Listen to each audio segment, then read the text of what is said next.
I really do love this gospel reading in a special way.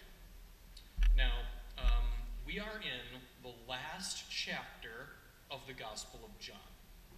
And as a matter of fact, it's not considered the conclusion of the gospel. It's actually considered the epilogue. The conclusion was the chapter previous. So in that way, what we heard today in the gospel, that is not the end. The gospel story has ended in the previous chapter, and this is what happens next. It's not really the end of the story. It's more accurately the beginning of something new. And what is that beginning of something new? It's Peter getting one last conversation in with Jesus. Peter, do you love me? Lord, you know that I do. Then feed my sheep. It's not quite the beginning of the church. That's considered Pentecost Sunday, when the Holy Spirit descends upon the apostles. That's when the church starts spiritually. But this is close. This is the beginning of Peter's ministry. And that ministry will continue through all church leaders after him. Now, did you catch that? Peter, do you love me? How many times did Jesus ask Peter that question? 3. That is not coincidence. Remember the Passion narrative? Jesus is in trouble. Crucifixion's coming up. And Peter denies that he even knows Jesus, that he's a disciple at all. How many times does Peter deny Jesus? You guessed it. 3 times. Imagine what it was like for Peter then. Imagine how bad Peter must have felt as Jesus was crucified. He must have been thinking something like, I'm the worst person in the entire world. I have betrayed my best friend in the hour he needed me the most. Who could possibly forgive me for that?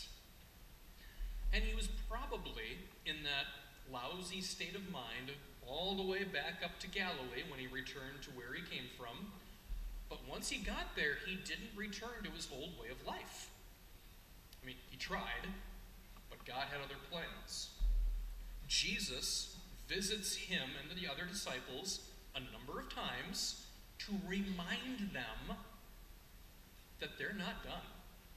Not by a long shot. And for Peter, that all comes to a head in this moment. Peter, do you love me? Lord, you know that I do.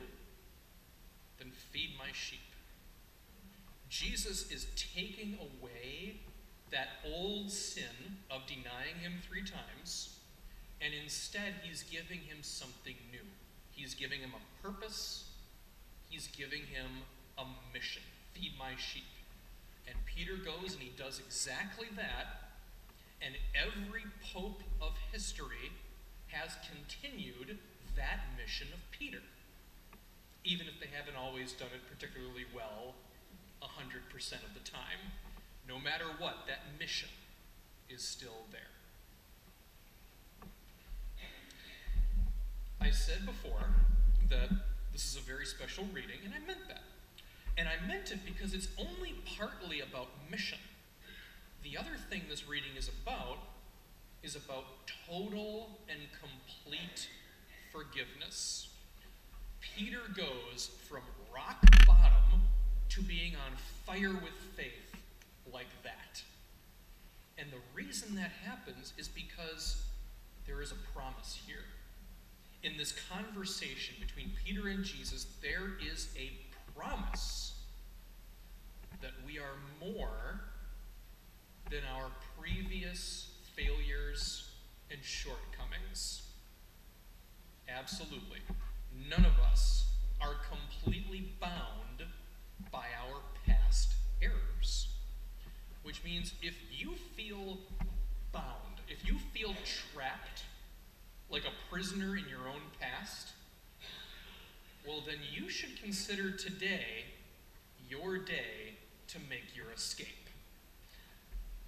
We can all be Peter in this reading, because most of us have something from our past that haunts us. And we need to hear those words of Jesus speaking to us, "My friend, do you love me?"